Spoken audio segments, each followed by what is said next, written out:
당뇨 환자의 70대 초반 남성 환자일 경우에 이렇게 척추관 협착증과 동정맥 순환 부전 환자를 수술하지 않고 또 시술 또한 하지 않고 순환장애 개선을 시켰던 좋은 사례입니다.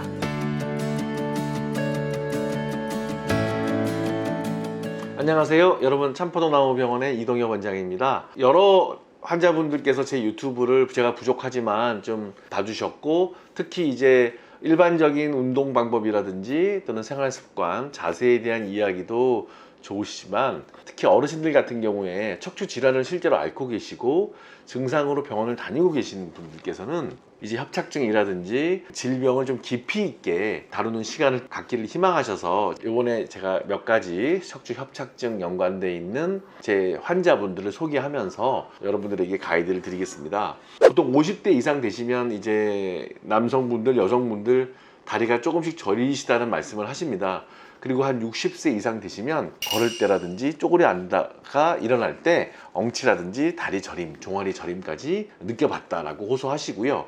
이것이 몇 달 이상 지속이 돼가지고 병원에 오시는 경우도 많습니다. 특히 65세 정도 되시면 남녀 상관없이 척추관에 어느 정도의 협착이 일반적으로 생기게 되고 마찬가지로 혈액순환도 장애가 오기 시작합니다. 그래서 오늘 시간에는 척추 협착증처럼 나타날 수 있는 혈관 질환도 있고 또 혈관 질환처럼 보이는 척추 협착증도 있습니다. 또 이것이 동반되어 있는 경우가 있기 때문에 제가 오늘 제 환자를 한번 소개해 드리겠습니다.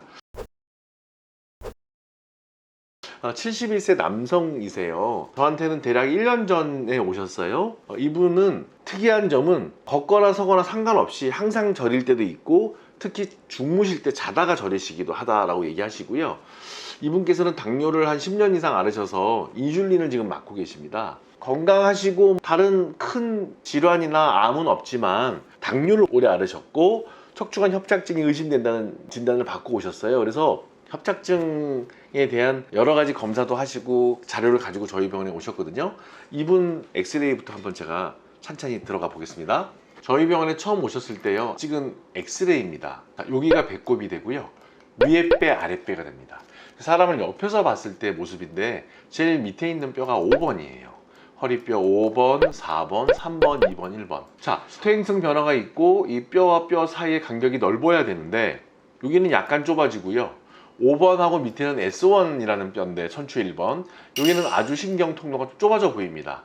따라서 1번, 2번, 2번, 3번, 3번, 4번, 4번 사이 여기는 신경 통로가 어느 정도는 좀 간격이 있어요.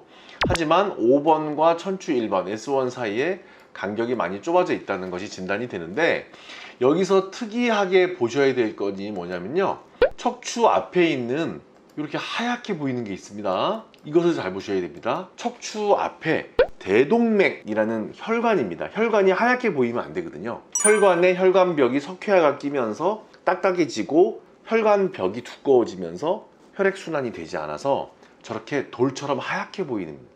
따라서 이분께서는 1, 2, 3, 4, 5 중에서 4번, 5번과 5번 아래 협착증, 즉 신경이 압박되는 증상도 의심이 되고, 또한 연세가 71세인데 복부 대동맥도 이렇게 석회화가 됐다는 거죠.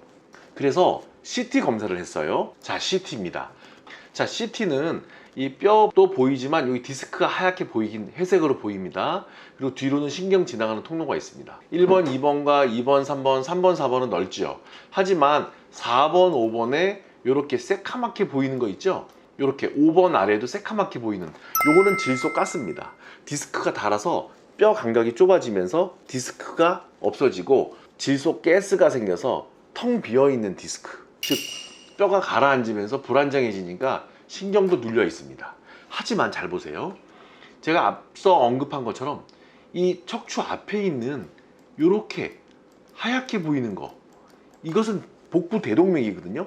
이 복부 대동맥에 이렇게 하얗게 석회화가 껴 있습니다. 엑스레이보다 더 리얼하게 보이죠.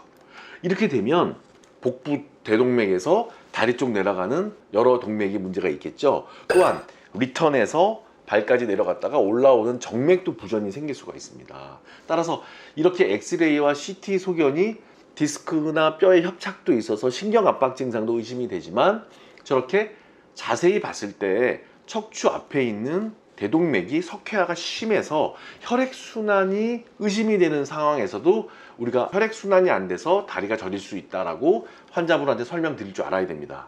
그래서 그 다음 검사로 적외선 체열 검사를 했어요. 적외선 체열 검사입니다.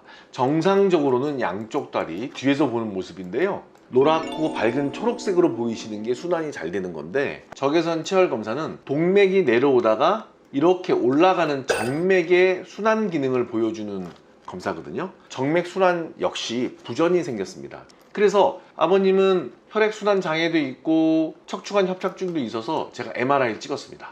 신경이 생각보다 잘 내려가요. 물론 CT나 엑스레이상에서 의심된 것처럼 두 마디가 디스크가 있지만 비교적 신경이 잘 내려갑니다. 자, 이것을 제가 펼쳐봅니다. 이거는 신경줄기 MRI입니다. 마일로 MRI라고 하는데 세 마디를 한꺼번에 보시면 빨간 선이 왔다 갔다 하죠.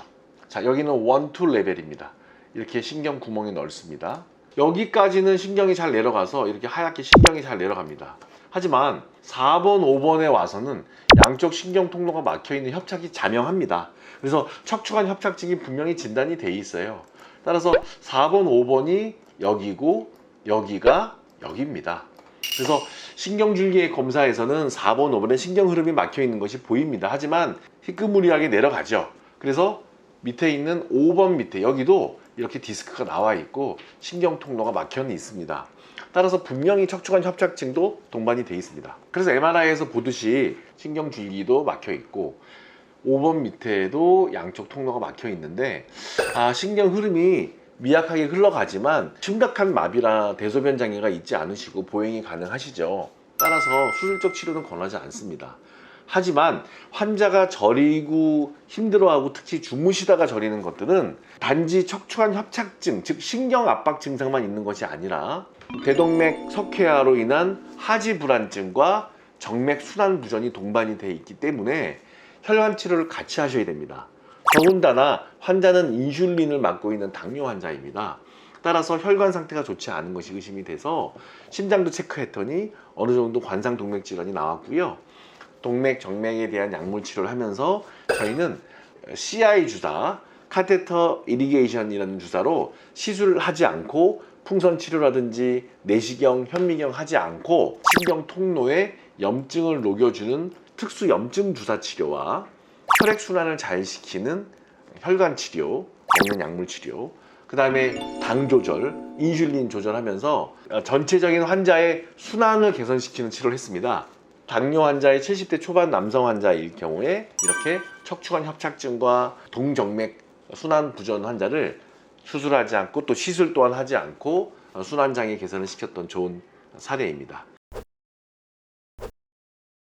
오늘 사례를 보시는 것처럼 척추관 협착증이 의심된다고 무조건 신경에 대한 치료라든지 시술이나 수술로 가는 것이 아니라 나의 다리 혈액순환의 원인이 과연 신경학적인 문제만 있는 것인지 아니면 동맥이나 정맥에 혈액순환 장애가 같이 동반되어 있는 건지 반드시 전문가와 상의해서 협진을 통해서 정확하게 한번 진단하시고 너무 큰 또는 특수한 시술이나 수술하지 않고도 충분히 생활습관 개선과 약물 치료 또 염증을 녹이는 치료를 통해서 개선될 수 있다는 것을 꼭 명심하시고 알아두시기를 당부드립니다. 지금까지 참포도나무병원의 이동엽 원장이었습니다. 감사합니다.